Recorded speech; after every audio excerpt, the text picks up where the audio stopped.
pay whoever. It's the manager that give you the till number and you pay via M-Pesa. Yeah. Well, there's this thing where they tell you it's not working.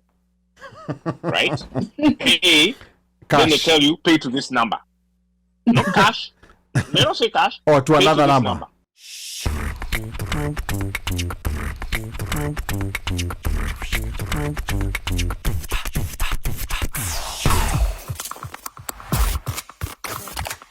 FTX. A lot of guys got caught up. Yeah, and you know, another red flag, and I don't know whether Washeke is gonna agree with this one on me. Whenever you see a celebrity pushing and pushing and pushing, red flag. Especially Red flag. Especially when it comes to land. Absolutely. Yeah. When it comes to like land, I'm gonna say this, like in Kenya, celebs are very notorious. Only for the guys they're pushing for, they scheme people out of money and whatever. Maina Kageni has been part of that. There's some guys who I think even Caroline Mutoko.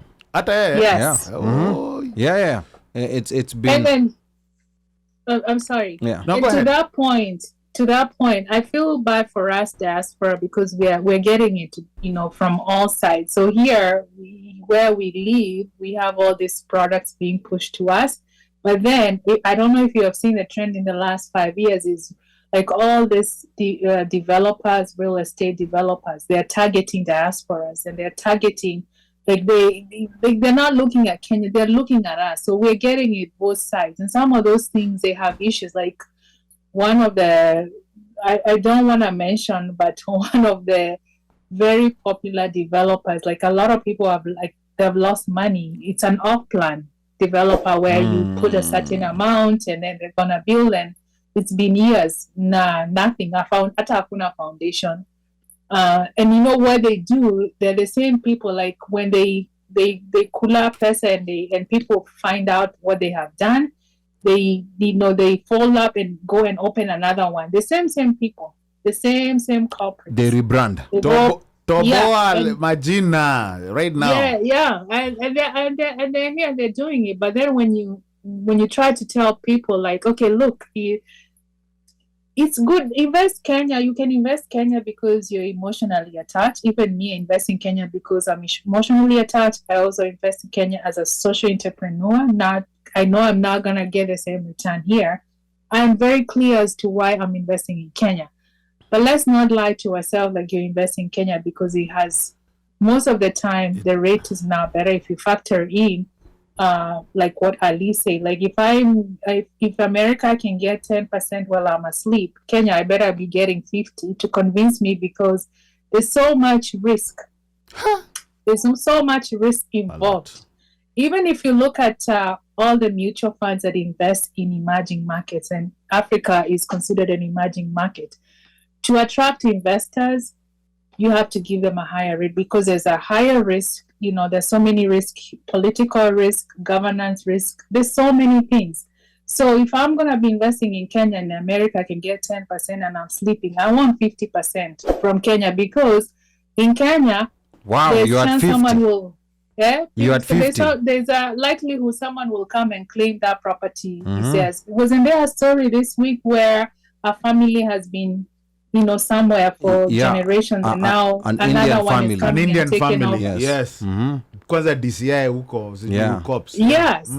Yeah, I mean, I don't know the full story. I don't know, but that happens a lot of the time. So there's so much risk, and unfortunately, Kenya, they're targeting our brothers and sisters in Kenya are targeting us in the diaspora. Because they know, one, like we have access to money and credit, and two, like we can't be in Kenya all the time. So if they come up with some sort of scheme, they'll be able to get one over us. So that's something to think about. Here's the thing. I know we are short of time, but I think especially there's this thing of starting a business and doing business. I tell people this. My own mother had a business. Taxi business. Unfortunately, it folded because of COVID. But she had a business. Princess Taxi. Princess. This woman would go in 6 a.m. in the morning. In the a.m. anaamka ama ndo anafika kwa business? No. She goes in. Wow. 6 a.m. That's anaingia ofisi. Because these guys are they're working 24. But she'd go in at 6 and leave at 6. Wow. Monday through Friday. Saturday she'd go in at maybe 7, 8, leave at 2. Na bado anagongwa. And she's physically there. She is present. Wow. There. Na bado she's yes. Anagongwa internally na employees. Anagongwa na the drivers. Because especially the drivers and maybe 1 or 2 employees. And she's inside. Wow. Sembuse wewe uko hapa. You're running a business. You're running a business while you're doing a double. You're running a business remotely. Yeah. Eh? And you know, it's even like even akina like Baba Hanya. Even him yada kabiashara. Yeah. Liquor. In 254. 254. Where? I'm on a dust.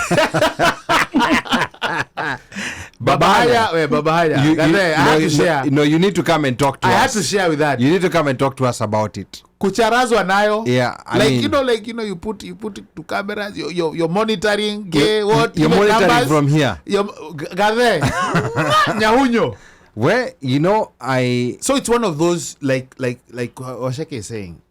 I was gonna say, if you want to invest in land, enda ujipeleke. If you have the ability, go. How many stories have we heard of people's own relatives, cousins, brothers, fathers, mothers? Unacharazwa. And then the other business that has these rackets, the Airbnb. And Mimi, I've seen it firsthand, whereby you have an Airbnb in Nairobi or in Mombasa or wherever. Unambo akuna clients. Akuna client. Yeah, but then you suddenly discover because there was one Airbnb we once went to, tulikuwa tumelipa. So as we were going, now the person who was now responsible for giving us the key, the guy was telling us, oh, by the way, hii kitu kama mnataka niwapatie a better rate, mnaweza kuicancel alafu mulipatie cash. Just think about that. Just think about, because when it's cancelled, the owner uko anaona, okay, there's someone who was gonna come, but I'm a cancel. I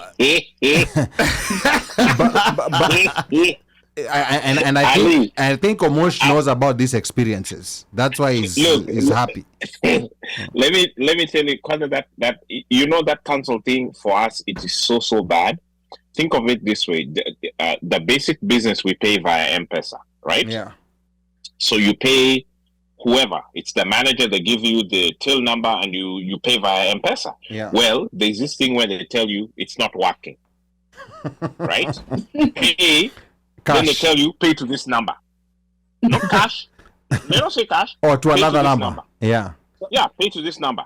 Now, this number, and let's say assuming Ali, it's my business. Yeah. Or I'm the one who has referred you. Yeah. Right? So you know me personally. Mm-hmm. Right? Now you have come with your famo. Then you're being told, okay, this till number is not working. Pay Send over to this here. number. But pay over here, it's not my number. And it's not, let's say, a number of somebody who you know is affiliated with me. Yeah. So whose number is it? It's a random person. You get what I'm saying? Yeah. That's that being gongwad thing that's happening. Something I discovered when I took my trip to the place where the fishes are. Let me tell you, Ali. See, nimeita lift imetokelezea. Then I find the guy, I enter. Then the guy tells me, so can you do me a favor? I'm going to cancel this ride. I'm like, yeah? What do you mean I'm going to cancel the ride? Why are you canceling the ride? The guy says, no. I'm canceling the ride. You pay me directly. It's going to be better for me. And it's true. Now, Ali, I've never heard of... Normally, you have people who solicit. They'll stand between you and the line for the... Yeah, a broker. or they'll tell you, come, you're looking for Uber, you're looking for Lyft, yeah, or whatever. come and then they pick you up, then they you go in their moti. Yeah. And normally you don't want to do, because you don't know who you're getting in with, you don't know Yeah. who this entity is, you know what I'm saying? Yeah. So you just stay away from things like that. If somebody's getting to the point where it's a little shady to me. But this one of a legitimate one, where you've come to a lift, a chap, you've entered inside already, then he tells you straight up, he's like, I'm going to cancel, but you send money to me. And then you say, okay, but the rate was, he says, yeah, that's fine. In fact, you can even give me $5 less. Unomekula discount. No, but remember, by then maybe you might be charged something because there was wait time. Yeah. For them to, so they might charge you like, yeah, maybe it's $3 or something like that. Yeah. But the whole point of it is who Jama does not want to share, or because they get a percentage. Yeah. Now they're gonna be coolering 100%. Yeah. That 100% is worth it for them to even give you another discount of X. Yes.